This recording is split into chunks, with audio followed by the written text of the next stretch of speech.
I'm fairly small for a guy. I stand around 5'5", and the most I've ever weighed was around 150 pounds. About 6 or 7 years ago, I didn't have my license, despite being far old enough to drive. But a good buddy of mine wanted to hang out. He too did not have a way of transport, so we decided to both walk toward one another and meet in the middle, which would mean we would both be walking 5 miles. It was 3 o'clock in the morning on a cold winter night, and I was wearing a black jacket with my hood up. 2 miles into my hike along the main road, a car pulled into a parking spot of a home I was passing, just a few feet behind me. He wasn't entirely into the driveway, almost halfway hanging out into the road. I half expected it was just a kind stranger wanting to give me a ride, but I wasn't about to take any rides from someone. I kept pacing forward and ignored the car behind me, expecting them to roll down a window and shout at me. It didn't happen. The car just sat at the edge of that driveway, running. It was completely dark inside, to the point that I could barely make out the figure of a large man. I don't typically get frightened by much, but something in the air made me tense up, and my heart kind of dropped to my stomach. I stopped and turned to look at the car. I had a feeling that the person driving was watching me intently. The figure in the car was definitely facing me. I could see the reflection from his dashboard bouncing off of his eyes. I stared back. I figured he was about to yell out to me, but he just sat quiet in a strangely menacing way that I have only ever seen scenes in a movie play out. I kind of did a wave at the figure, letting him know I saw him, waiting for some type of communication in return. He didn't budge, just stared intently. I returned to pacing away, a little faster this time. After just a few moments, I could hear the car slowly roll in reverse, so I turned to face it, but kept pacing backwards. The car kept creeping slowly. I pulled down my hood and stood still again, waiting for him to pass me. But instead, the man slowed to a stop beside me. The passenger side window rolled down, and the man and I met eyes. No words were exchanged at all. And before I could even let out a hello, the man grimaced and accelerated away at a decent pace, almost as if he was disappointed by what he had seen. It doesn't seem like much from how it reads, but I'll never forget how tense that interaction was for me. I've not felt anything like it since.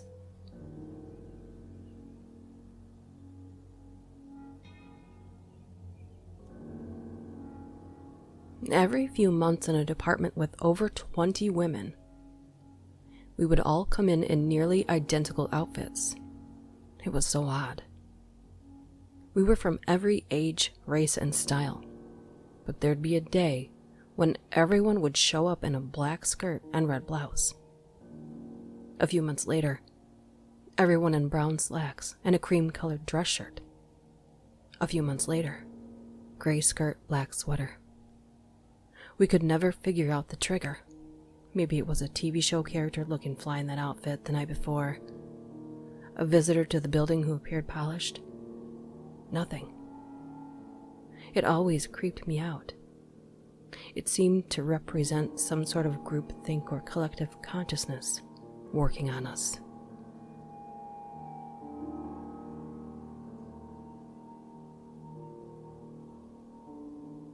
When my grandmother's second husband was in his death throes, he had a habit of knocking on the bedroom wall to get her attention, since he didn't have the strength to shout out. This went on for a long time, because even though he was deathly ill, he kept holding on. I was about 7 years old at the time, and living with them. Not long after he died, my grandmother told me she was sitting at the dining room table all alone one morning, as they used to do together, quietly drinking her coffee, when suddenly she heard knocking on the wall again, clear as day. It wasn't me because I was in her bedroom, sleeping in her bed. She could see me from where she was sitting. It was a very small house. She claims she heard it on more than one occasion. As the years went by, other strange things happened.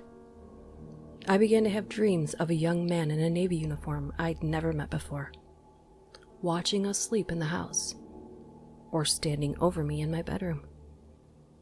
I sometimes felt an eerie presence in the house, and at one point heard a disembodied voice call me by my name in the middle of the day. My grandmother almost got into a car accident, nearly missed hitting a semi, when all at once she swore to God she could smell his cologne, as if he were in the car with her. She also had odd dreams of her husband coming back to the house, telling her he hadn't gone anywhere and that he wasn't dead. Finally, a bird began to visit the house on some days.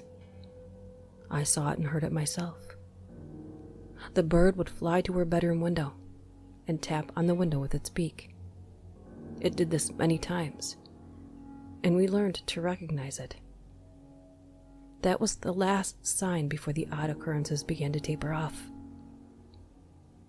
My grandmother died a couple of years ago, and afterwards, for the first time ever, I felt like the presence in the house had left us.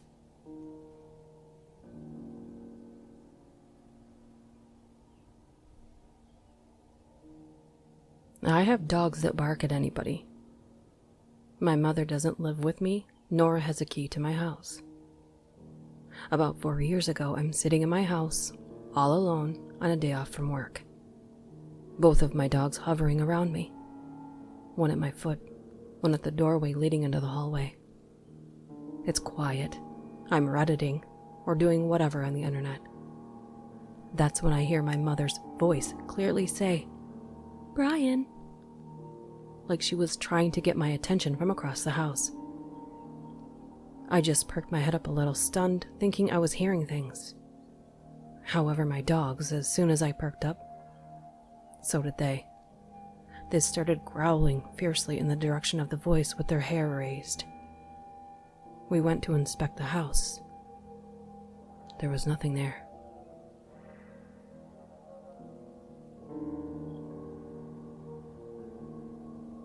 This happened quite a few years ago when I was at uni. My friends and I were living on a ground floor flat, and my room was at the front of the building. Outside my window was the front garden. My boyfriend at the time and I had literally just finished fooling around, and I put my head on the pillow and glanced to my right, which is where the window was. There was a gap between the curtain and the window, and that's where I was met with a pair of eyes watching me. Both me and the peeper had the instinct to look away, and then quickly look back. At this point, I shouted to my ex that there was someone watching us from outside. He jumped, opened the window, and shouted various amusing warnings. He could see that the grass was disturbed, so that someone had just been there by the looks of it, more than once. From further inspection the next morning, we found out that he had jumped the small hedge and exited through my neighbor's garden.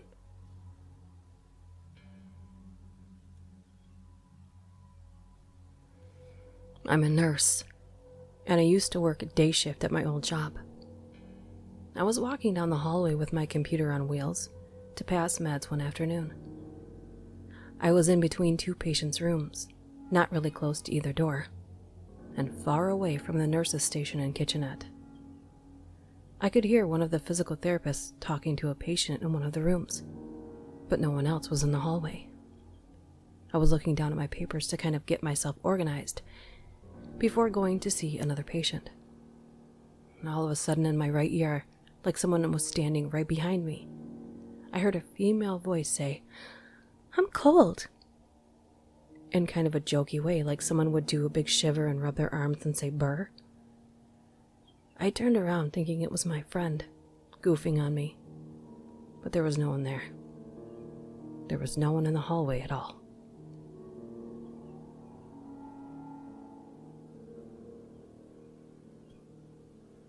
I'm a teacher of adult students, And one student of mine is kind of intense and a little creepy. Actually, she's based at another school, but specifically started attending classes at my school after meeting me. When I first started, she kept giving me welcome presents as I was new to the country.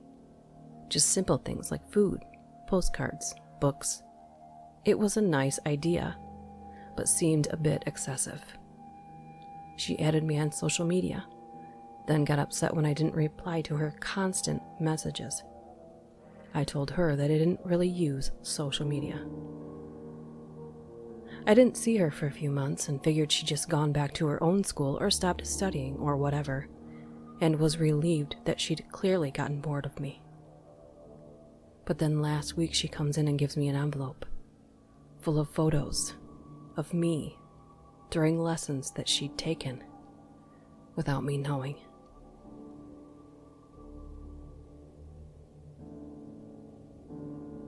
Years ago when I was a senior in high school, I had a day where I wasn't feeling so great. So I decided to skip out on my last 2 classes and head home. That meant no school buses, obviously, so I would just walk the 3 miles home. Before the age of cell phones, this was a pretty long, boring hike to take. So I decided to take a shortcut through some small wooded trail along the creek. Eventually, I came across a dead cat lying in the middle of the trail.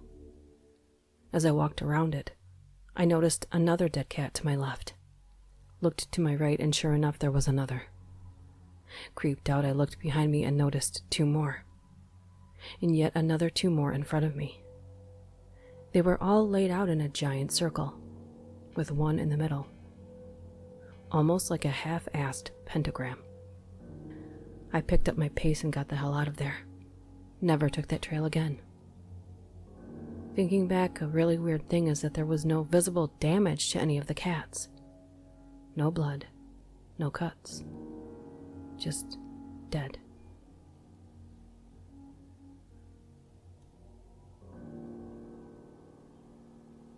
When I was 12, my cat went missing in the summer. We lived in the country near a lot of farms, and he was an indoor-outdoor cat, but he would come home every night for his dinner. He hadn't shown up for 2 days, and I'd been roaming around the field looking for him. The second night I had a vivid dream where I saw him lying on his side in a field, dead, with his neck snapped and his tongue hanging out. The next morning I went out as soon as I woke up and walked to exactly where I saw his body in the dream, 600 yards from my house, where I hadn't looked yet. He looked just as he did in my dream, down to the position of his body and his tongue being out. We figure he got his neck snapped by a coyote or a dog. Creeped me out, and I strongly believe that dreams can tell you things if you pay attention. Since then, I've had other dreams that have come true, or warned me of things, but this was the most vivid. It was like a photograph, and 20 years later I can still see the image clearly in my mind. Rest in peace, sweet Max.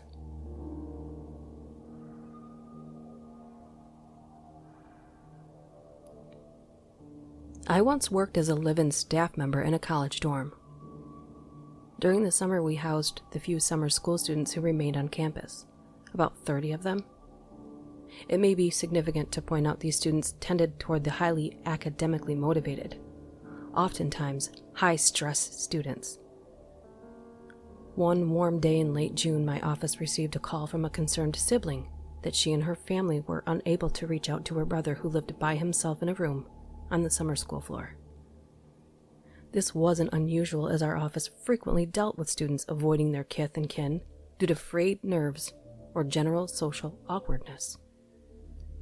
Our normal protocol to check on a student is to try to reach out to them by our emergency contact information. Failing that, go check their room to verify they're living in the building and perhaps available then and there. Then have them call their family to verify we followed up on the original request. Also, we're only supposed to enter a room with another staff member present to ensure personal safety of staff and students. I failed to reach this student on his room and mobile phone, and was working short-staffed, so since I was on my own, I decided to pop up to his room and check on him. I arrived on his floor around 2 in the afternoon, and the floor seemed deserted, as expected. I found his room number, and immediately noticed the sound of a movie playing on a TV or computer from behind the door. I knocked 3 times and announced that I was a staff member checking on his health and safety. No answer. I didn't think that this was remarkable. College students are notorious for leaving electronics running while not in the room. I checked the floor showers and bathrooms and found them deserted. I returned to his door and knocked 3 more times, waiting 20 seconds between each knock. No answer. This is when my instincts started to buzz. I worked in residence halls a number of years as a professional, and something about all of the pieces of this puzzle were not adding up. A family concerned about his health and safety, electronics running, someone must have started them recently within the time frame of the movie, summer school students and their idiosyncratic behavior. Something wasn't right. I was by myself, so I probably let myself get more worked up than if I was with someone else. A deserted dorm floor, even at 2 in the afternoon, often evokes memories of the Overlook Hotel. I decided that for some sense of closure or sanity, I needed the immediate resolution of keying into the student's room, even though I was by myself and not technically supposed to do so. I knocked on the door 1 more time for good measure. Again, I announced myself as the hall director. I keyed into the room, and my spider sense went off even stronger. The room appeared relatively vacant. The student appeared to be living out of a suitcase, which is unusual for someone staying no less than 8 weeks for a summer school session. The bedding was tousled like someone had been sleeping in it, and all the lights in the room were on. And as I had suspected, there was an open laptop on a desk running on battery power, playing The Matrix. But no student. I began to start rationalizing to keep from feeling unsettled. Surely the student and I had crossed paths on my way to his room. I'd never met him before, so I wouldn't recognize him. Perhaps he was just down the lobby picking up delivery for food. Sure, that's it. That's gotta be it. Then I turned to leave, planning on trying to reach the student later in the afternoon or that night. And as I turned to leave, I noticed another odd piece of evidence: the accordion closet doors, which are removed in most rooms due to disuse, particularly single rooms like this. This was still in his room, and closed. This was odd. I couldn't remember the last time I actually saw someone use those cranky, dysfunctional doors. Then my intuition spiked even higher. Shit. I realized I was alone in a room with a potentially suicidal student who may in fact have completed that act. And I'm about to be that guy who discovers the body and then has a shitstorm of paperwork and undesirable tasks, not the least of which would be calling the family back to break the news. I felt like I was talking to myself when my voice cracked as I spoke to the closed doors and announced my name and title, and that I would be opening those accordion doors in 3 seconds. I fumbled with the latch on the doors and finally managed to get them disengaged. And as I slid the doors apart, I was unprepared. I didn't know what to expect. A hanging? A gunshot wound? I tell you what I did not expect. A 7-foot, dark-skinned Indian man staring at me embarrassingly as though I had found his secret hangout. We stared at each other for 15 seconds without blinking, without breathing, without speaking. I finally realized what was going on, and my natural emotion was disbelief. All I could think to say was, are you hiding from me? He looked at me and said, yeah. My heart was still racing. I turned to leave, and before I shut his door, I turned back to him and said, call your sister. She's worried about you. And frankly, I am too.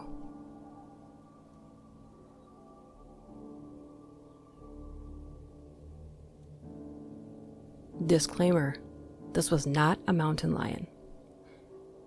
I live in the sticks in Michigan, but a decent-sized neighborhood with about 20 houses. Our streets make 2 circles. I was home with my toddler who was taking a nap. I'm on my back porch drinking coffee. It was noon. That's when I hear a piercing scream that seems to last 30 seconds. I'm startled, so I go out of my fence and walk around up to my driveway to look around. And there's a man hauling ass down the street, cradling his arm, dripping blood onto the concrete. He sees me and shouts, "Did you see that fucking cat? Which way did it go?" I saw no animal. I asked if he needed help, but he declined, saying an ambulance was on its way and just needed to find the cat.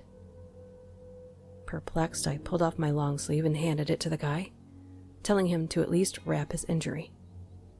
He holds up his arm, and his fingers are mangled. "A house cat did this to you?" As I gently wrap this around his arm.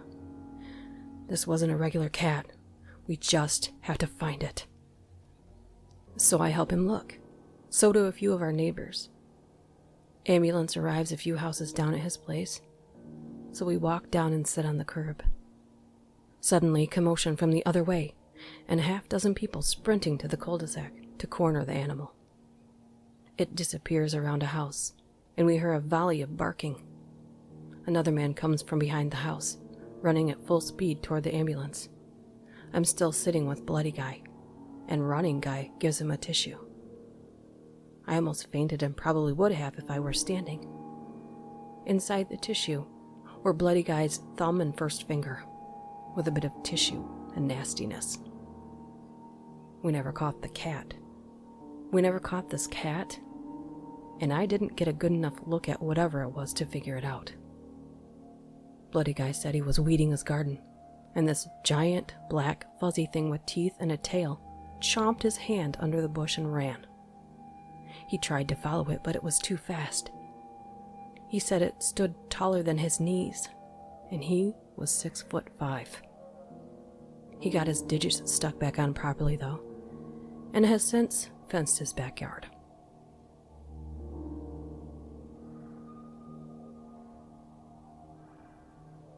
I worked in a tattoo shop, where 2 of the past owners had died. One of them died just a block away from the shop, and it was long rumored that the shop was haunted or cursed. Weird stuff would happen, like speakers, decorative knives falling off of shelves overnight and smashing through our glass-topped light table, and the lights would flicker on and off. Late one night, I was alone in the shop tattooing some 18-year-old kid, and the light above me started flickering. The lights above my station had always been perfectly lit, so this seemed unusual. It was flickering so much that it was starting to get annoying, and I began to feel nervous, even though I really didn't believe the shop was haunted. Finally, after a few minutes of this, I stopped tattooing for a second, looked up at the light, and just said in my head, "Okay, I get it. You're here. Can you stop messing with my light, please?" It was supposed to be kind of a joke. The light stopped flickering instantly. It went back to just shining regular old light, and I went back to tattooing, although shaken up. From that moment, I knew the dead shop owner was there, and I knew he was just causing occasional mayhem to fuck with us. Nothing malicious, but definitely haunting the place.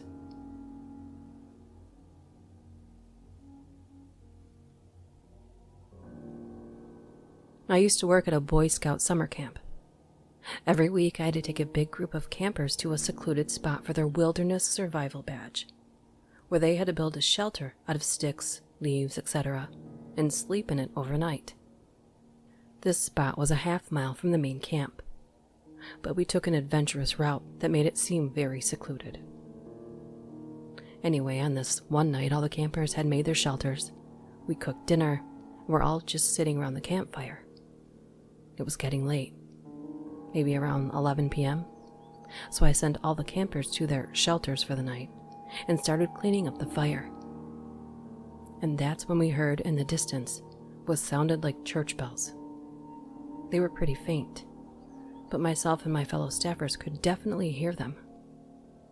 They went on for 30 minutes, ringing every 30 seconds or so.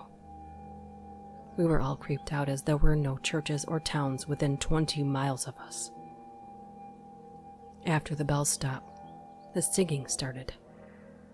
It was too faint to hear the words, but it sounded like church choir music. But a lot of people, and a lot more enthusiastic. At this point, it was also midnight.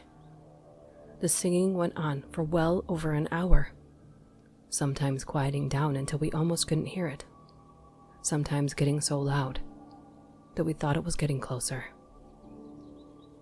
All of the campers were creeped out, but I lied to them, telling them there was a church service going on in camp, and that there was nothing to be scared of. Eventually, around 1 a.m., the singing stopped. I found out a few days later that there had been a large KKK rally only a few miles away that night, and that's what we had heard.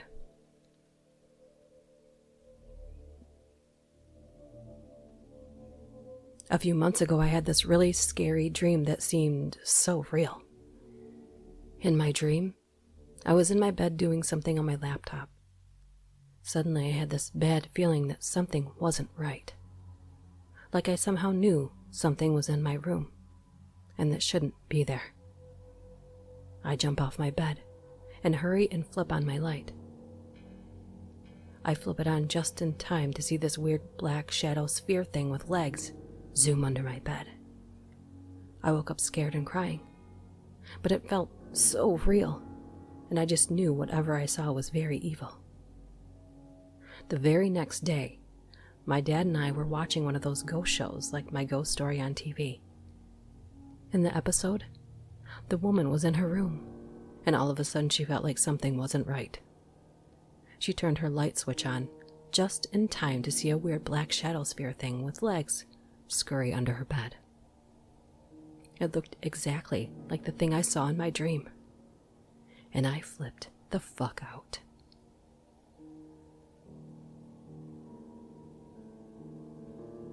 And I took my 3-year-old daughter on a hiking trail through some local woods. I let her lead the way, and she chose to turn up a path that was far less well-trafficked than most of the other trails in the area. About 10 to 15 minutes in on this relatively overgrown and barely there trail, heading deeper into a more isolated portion of the forest than I had ever been to previously, we came across a grisly sight. A white plastic lawn chair tied to a tree by a rope. The seat covered in splatters of days-old, dried, viscous blood. I snapped a pic and then picked up my daughter and noped the fuck right out of there.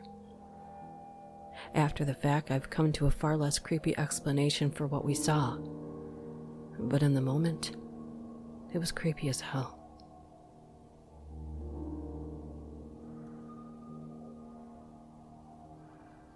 I was working with a young client with childhood onset schizophrenia. This individual was a harm to themselves and others. My back was to the window in my office when they started screaming. "The man in the black is here. He followed me. No. As I'm trying to calm them down, they start to sob. "He's at the window. I can hear him. He says he wants to hurt you. He will come in here and take your skin off. He wants you dead." I'm trying to calm them down, moving through the plan we had, when they were overcome by their hallucinations. Then I hear tapping on the window. There's an enormous black crow at the window, tapping on the glass extremely hard with its beak. The bird was just staring at me. It would tap, and then bring its head back and slam its beak into the glass. Then staring, over and over again. I got the client calmed down and we ended our session, and the bird was still there. We leave the office. The bird was still there when I came back. Next client comes in.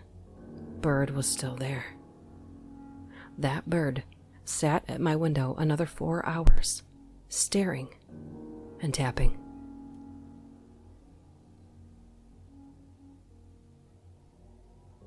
I don't know if this counts, because I was too young to actually remember this happening. One day when I was in elementary school, My mom picked my brother and I up from school, and we stopped to play at a local park on the way home. We ended up leaving early because there was a sketchy truck parked there, not in the parking lot, and my mom was uneasy about it. Later that night, my mom was getting ready for bed and screamed because there was a guy peering through her bedroom window. My dad ran outside, but the guy was gone already. A month or so later, we were watching America's Most Wanted, and my mom recognized one of the guys as the guy who had been peering through her window. And his truck was identical to the sketchy truck she had seen at the park. He had murdered his girlfriend's parents. The girlfriend and brother were stabbed, but they survived.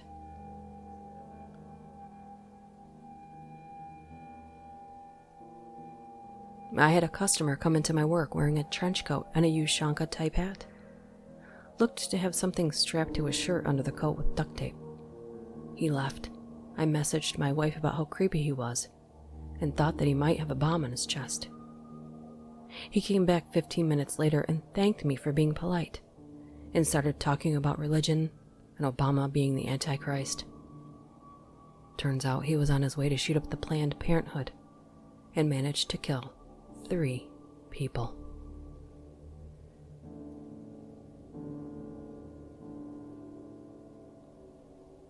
When I was about 10, something weird happened to my family.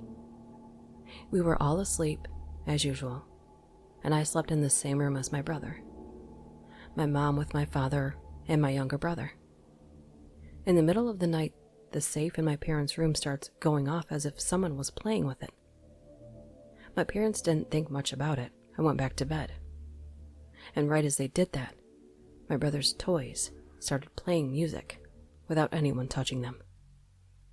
They were a little freaked out, but it went away after a few minutes, so they went back to bed.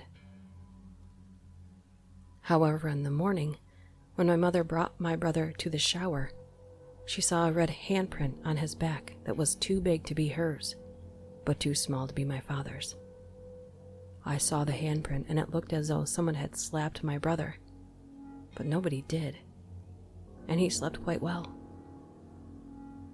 My mother called her family and told my grandparents about it. And after a few phone calls, we found out that my paternal grandma died that night while we were all asleep.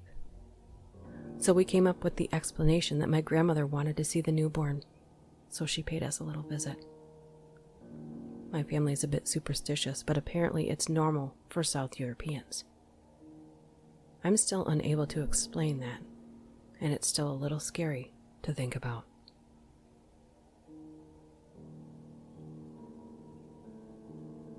This happened to my old coworker. She was in the process of purchasing a new home.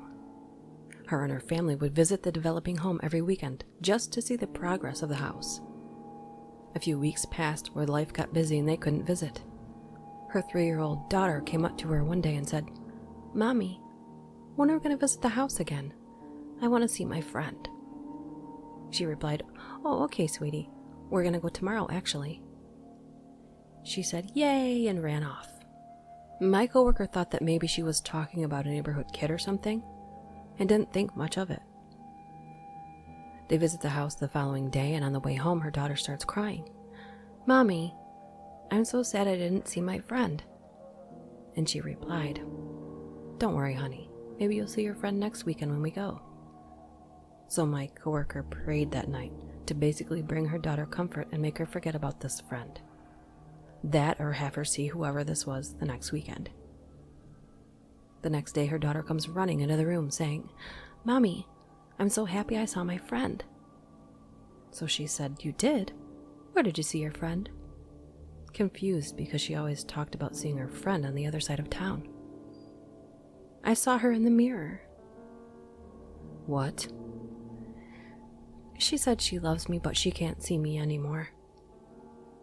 My coworker asked, "What was your friend's name? And what does she look like?" Her daughter responded with, "She's really pretty, long dark hair, and her name is Deanna."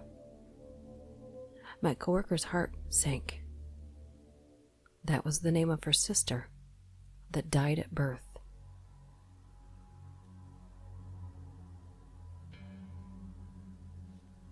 Hi guys, I hope you enjoyed the video and thank you so much for watching. Before we wrap this up, I want to give a shout out to my patrons on Patreon. Howard Roletter, Jen Parsons, Laura Labs, Psych CU, The Schmeister, and Katz Dnaut. And a special congratulations to Howard Roletter for being the Patreon winner in my giveaway. Howard will be receiving a Nightmare Fuel long sleeve tee and a Serial Killer Saturday coffee mug. If you'd like a chance to win free merch too, all you have to do is become a Patreon patron. And a shout out to all my subscribers for always coming and watching the videos. I read and respond to every single comment. Unless you came here just to be a jerk. Now I'm probably going to get a bunch of hate comments. Awesome. See you next time.